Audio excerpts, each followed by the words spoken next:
Hello, everyone. So this particular chat is another solo. We're going to do it as a part one and a part two because these are basically the hottest topics that you guys keep coming back to me with. Our last set that we did all about co-parenting, y'all were just like, Nicole, this is exactly what I needed. And this next one is also hard to talk about, but I just want to tell you what I've learned and what I've experienced and, what my friends have experienced. And hopefully this meets you where you are. Now, it's top of the year, close to the end of the year. Either way, we are all, I think, thinking about starting fresh. We are all hopefully reinvigorated by the holidays and ready to take on the new year. And with that new year, we have new year energy, and that brings fresh starts and clean slates. And, I am praying for y'all new rooms that you are walking into. Can I get an amen?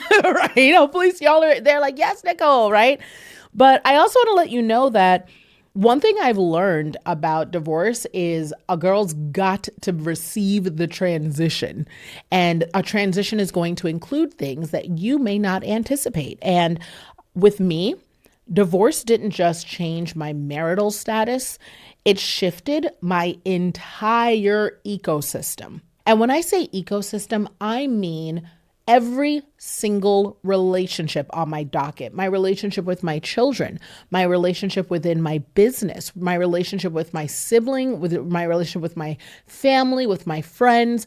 I mean, everything shifted. And that should be what we would expect on some level because we know that we are changing. But y'all, I'm not kidding. I was floored. I did not expect it. And obviously, your relationship with your children changes because they've only ever known you in a marital context, but you never think about that. The way you show up at work might look a little different. So your interactions with your coworkers could be different. And if you've had friendships, whether long-term or short-term, either way, your friendship relationships, take a hit, especially if you're either ghosting, right? Which is my thing is I hermit, I'm like, I don't need anything. And then my friends are like banging down my door, like, no, because they know me, or you become needier. I have my seasons also during divorce where I was like, I'm not okay, and so that changed, and that was something I wasn't used to. And I don't think we talk enough about the friendship fallout, the silent grief, what it's like to deal with those changes. And that's what I want to talk about today. I want to give you 3 truths that I've learned about. I want to tell you more about that. And I also want to tell you the one thing that's really changed things for me. So, let's just jump right in and give me some grace, right? It's not easy, to chat about these things. And y'all know me, I'm just going to say it, and I don't know how that's going to be received. I will honestly say the hardest part about having these conversations with you is that I'm not having them with you. I don't get real-time feedback. We've known each other for a while and we've had these conversations for a while. So I know you're probably like nodding like, yes, Nicole, that whole thing. But I don't know if I'm going to get cussed out in the DMs. I had no idea. So either way, it's the truth. So here we go. So the first one is, and this may not be popular, but some of the friendships you have in your life are going to be tied to a version of you that doesn't exist anymore. So there are people out there that only love you as the married Nicole or the stable Nicole, or the we do couples trip Nicole. We didn't do couples trips, but you get my point, right? The version of me that was comfortable and familiar for them. Some of y'all right now know it's not even marriage. You're looking around and you already know you have people in your life who only like you in a certain capacity.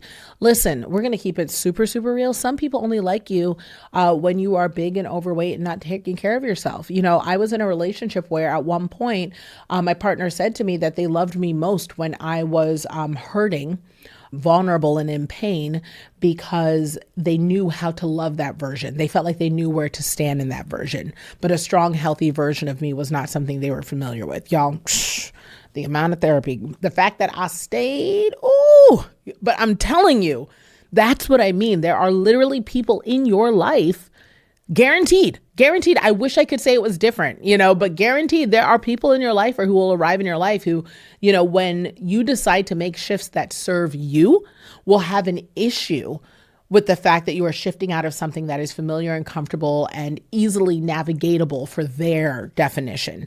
And that means by default that when you evolve, not everyone's going to come along with you. You've probably heard it before, like you can't take them with you, but I cannot begin to express that it doesn't just apply to when you decide to start the business. It doesn't just apply to when you decide to do something to up level your life.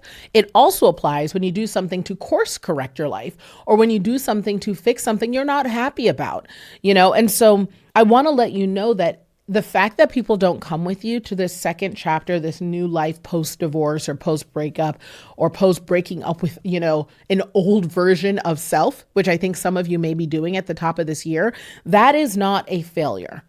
That does not mean that you failed that friendship. That does not mean that you failed that person. And that doesn't mean you failed yourself. It is just growth. The sooner that we come to realize that there are many iterations of our life, that seasonality is a real thing, that you may have 10 marriages in one lifetime and each one is a decade long.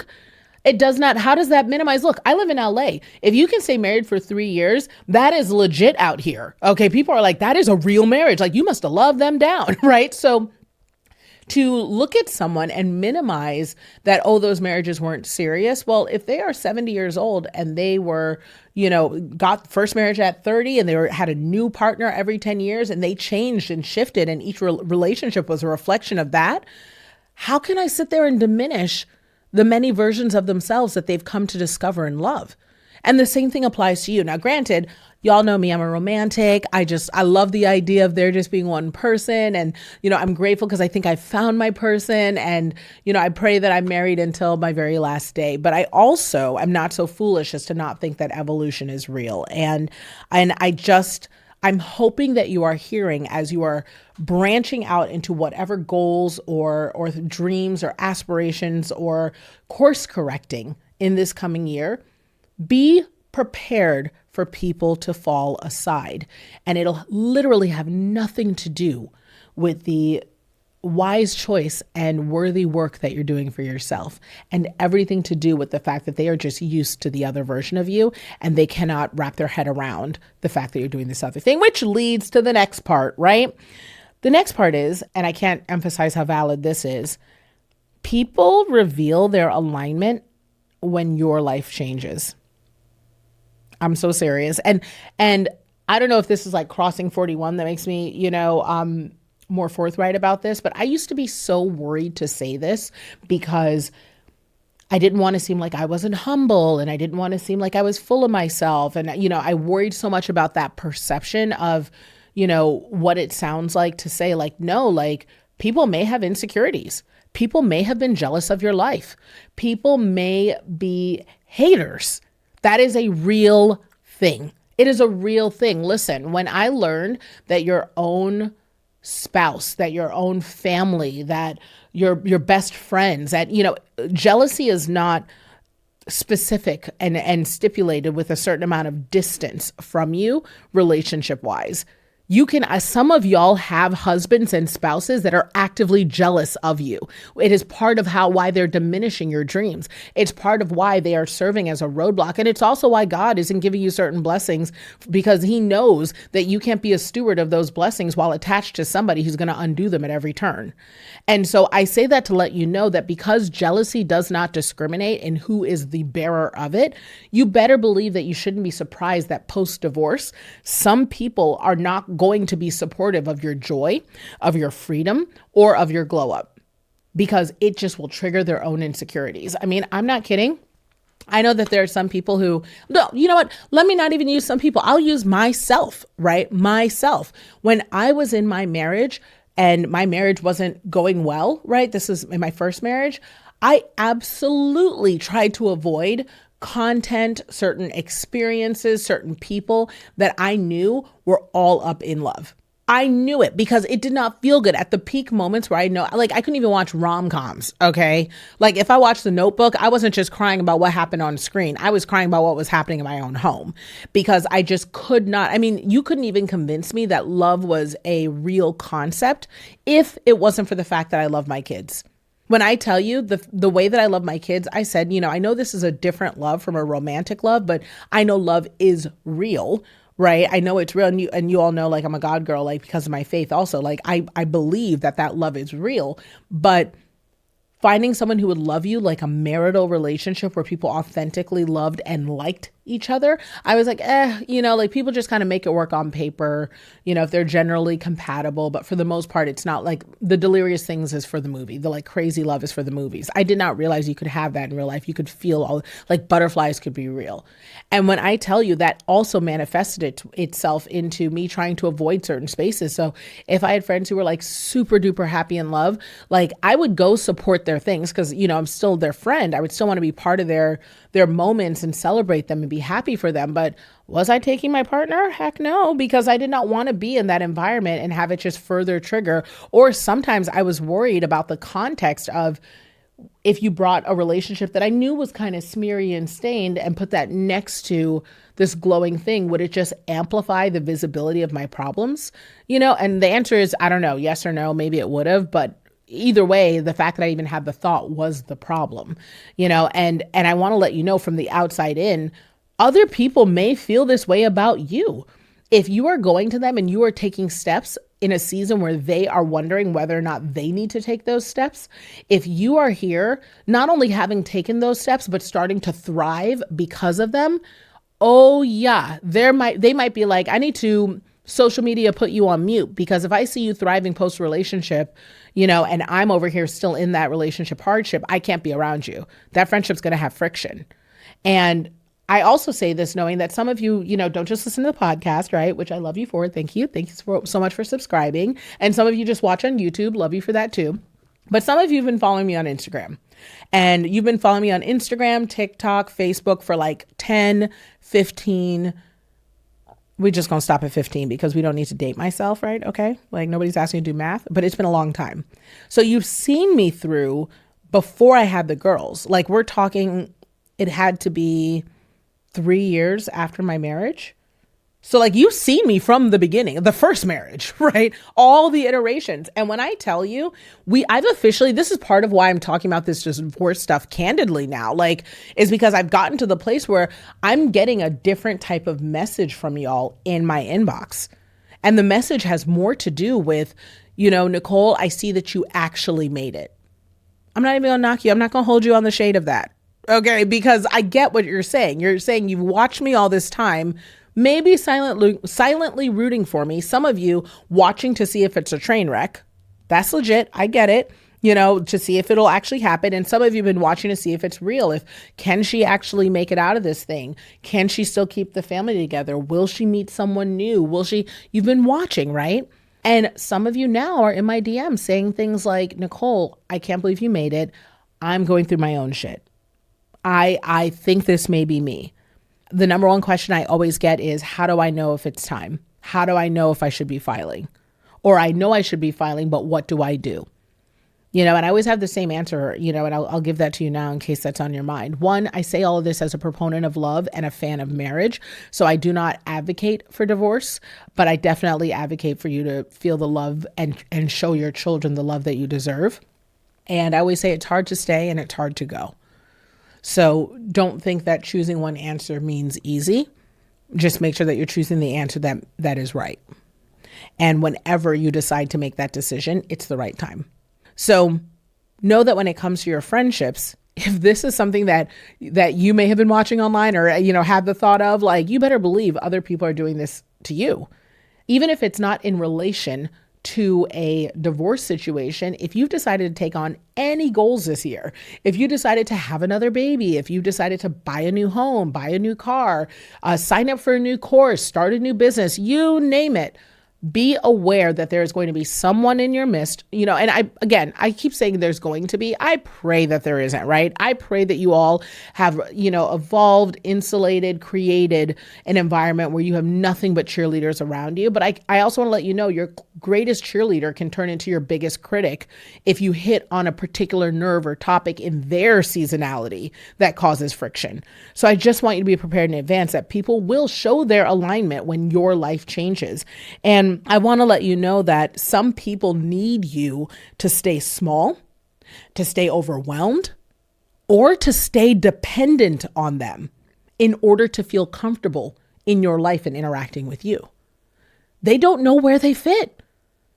So it's not just about the fact that you're challenging insecurities within their own life and relationship, but it's also that they just don't know what to do anymore. They don't know what to do with themselves. They don't know what to do with you. They don't know how to help you.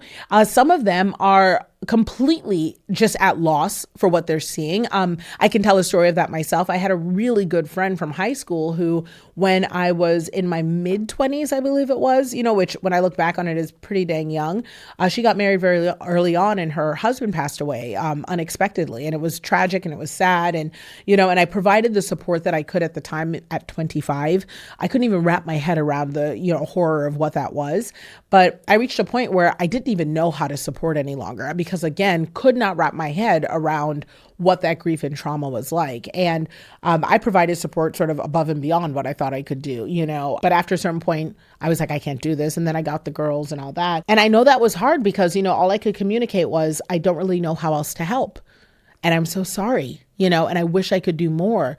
And I could tell that this particular friend of mine, in going through this change, this season, this horrific life experience, needed something that I just did not know how to give. And in asking for that, all I could say was, I don't know if this is a friendship I can support. And not cutting them off as a friend, but also just letting them know my own boundaries and limitations, And I have to tell you that is something that will occur. I remember when I first started this divorce experience, I really felt like I ran into relationships and people that were around me that it became more obvious as I was tackling some of my own issues around codependency within my marriage and rescuing within my marriage and the way that I responded when hurt and communication, just lots of things that I had to work on by myself, and things that I didn't do right in my marriage and things that I was bringing to that situation where it was showing up, like work and friend, like all these other places.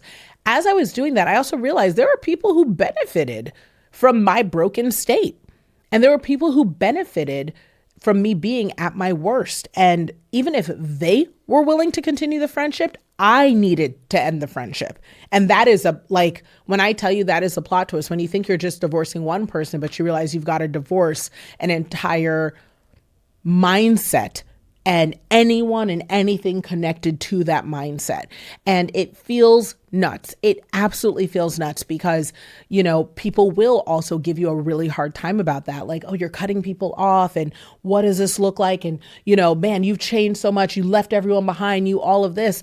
But if the people who are quote unquote left behind are only invested in a version of you that no longer exists, then there's no place for them to go. I never left you behind. The destination does not exist. And that is something to prepare yourself for in advance so that you're not still tied to and beholden to this old version of self that's rooted in nothing but guilt. And guilt, again, given by people who benefit from this old version of self. I want you to know that however they respond, whether it's through anger or sadness or grief or judgment or guilt or whatever, right? Ultimately, they're not mad that you changed. They're just mad that they don't recognize you and they don't know where they fit. And if that anger or whatever emotion it is exists, it doesn't belong to you. And so once that, I regularly say, and I actually have been teaching this to my girls, whenever you go through, because also y'all know this, right? Like when you are 23, 13, like there's seasons, right? Middle school, post high school, college, where you're for those like 4 years, 8 years, you're like all in it with your friends, but then like a couple people fall by the wayside, which is how when you end up in your like 40s, you may have 2 or 3 really good friends that you've had for like 20, 30, 40 years, right? But you'll like be like, dang, that was like my best friend in middle school. I can't believe I never talked to her anymore. And it's because people do fall by the wayside. And so I'm watching this happen with my girls, and I'm sharing to them and I'm saying, hey, look, like, this is normal because as you're getting older, as you're learning more about yourself and how you view the world and what you want to accomplish, you're going to lose people who don't know what to do with you, or don't want to, right? And that's okay. It's part of it. Not everyone's meant to come with you, but also recognize that however they respond also doesn't have anything to do with you, and it's a tough lesson to learn, especially when you're entering a season where, I'm gonna just throw this out. Ooh, it's kind of a tough one to say, but I'll say it out loud. When you're going through divorce, sometimes, not everyone, but at least in my experience, you're scraping for anything that looks familiar. You are just desiring to have something that feels like normal on some levels, because so much is changing. And some of the things that are changing are involuntary. You don't want, to live someplace else maybe, or you don't want to only see your kids on certain days, or you don't want to, even simple things, not eat a meal or not have certain clothing or whatever, I think I've mentioned this before, and I think I mentioned it in my book, moved to California with 3 suitcases. That also meant that all of my things that I had before, my ex packed up on a truck and gave away. And so for me to lose things and recognize that that was part of it, things that I didn't expect, sometimes it's tempting to hold tight to what is familiar and what you feel like you have left, only to find that what you may have left, you don't need to hold on to either, and that's part of the starting fresh. So I just tell, my kids, and I tell myself, I'm just grateful that people are revealing themselves now, so that whatever this next chapter is a purer one. It is a one that is a more honest, more truthful, more aligned with who I am today and who I aim to be in the foreseeable future, rather than having someone in my life that isn't in alignment. I've even had some friendships well after my divorce, years after, people that I'd known for 8 years, 10 years, that I truly thought were, dear friends. I realized that the only context of the friendship that they liked was one where maybe it was a little churny, maybe it was a little turmoily, maybe, they felt like my life was profitable, both financially and visibly, to them. And once they knew that they couldn't have me in that capacity, because the better I'd been loved, the stronger I'd become. The fact that I learned so much about codependency and making sure that my friendships were one that were grounded and rooted in just joy and lightness, that they couldn't fit anymore. They didn't even know how to have a friendship like that where they weren't able to extract from me, or they couldn't take, or they couldn't, that sort of thing. And those people had to go. And it's hard because you also say, I'm just glad that I know. I'd rather know. And I hope you hear this too, going into 2026, or whenever you're listening to this, frankly, so much good is ahead of you by default. Everything you've survived, you get to bring that knowledge with you as you tackle the future. So if everything good is ahead of you, right? If the best version of you is meeting the future, and there are countless opportunities you don't even know about, I promise you, your name is being spoken about in rooms that you have yet to enter. When someone is selected for Oprah's book club, that is happening weeks before they ever get a phone call saying you made Oprah's book club, right? So in the weeks before, when you're saying to yourself, how's this going to work? Will anyone buy my book? Do I even matter? Does anyone care? You don't even know. The same time you are whining and crying about the dismay of your life, Oprah is reading your book. So I promise you there is something good moving for you somewhere right now that has yet to reach you, but it's on its way. And when I say all of this, know that you can't have the wrong people with you when that news arrives. And so I am so fiercely confident, because getting divorced also means that you recognize something about your worth and your future and what you deserve and who you are going to be and what is coming on its way. And you are trying to protect and nurture and grow that very thing you are now getting increasingly certain about. I think a lot of the languaging that's used around divorce for women is about being sick of it. Right? I was sick of it. I was tired of it. I was this, and it's or you might have been tired of it, but you were ready to get everything you did deserve. You were ready to love yourself the way you wanted to be loved. You were confident that the world would be better for you and you deserved better. And so in knowing that that better is out there and that's what's coming and that's what's on the way, best believe you only want people around after doing all that divorce work. Are you kidding me? After reorganizing your life, saving the money, pinching the pennies, doing the workout, raising those kids, you do not want anyone there who's going to mess that up for you. We thank God for the revelation of people who are not in support of our best selves. Let them go, sis. And the third thing, and this one is a sort of, let me sit down and hold your hand while I say it, right? Okay, because this one isn't about the wrong people trying to stay in your space. This one's about us, right? And this is what I've learned.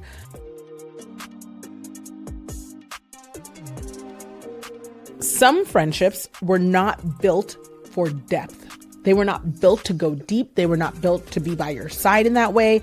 It doesn't make them villains, and it doesn't make you unlovable. I already know that I can be okay, and that's how it was for months and months and months. I was fine. And then I have an amplification moment where I call my friend and I'm like, I'm falling apart. You haven't even met all the people that are going to love you in your life. You haven't even met them all. There's more. There are people who you haven't even crossed paths with that you're going to be their favorite person. I really want you to hold on to that. I really want you to know that the person you are now just deserves all of that, because who you are becoming deserves companions that see your power and not your past.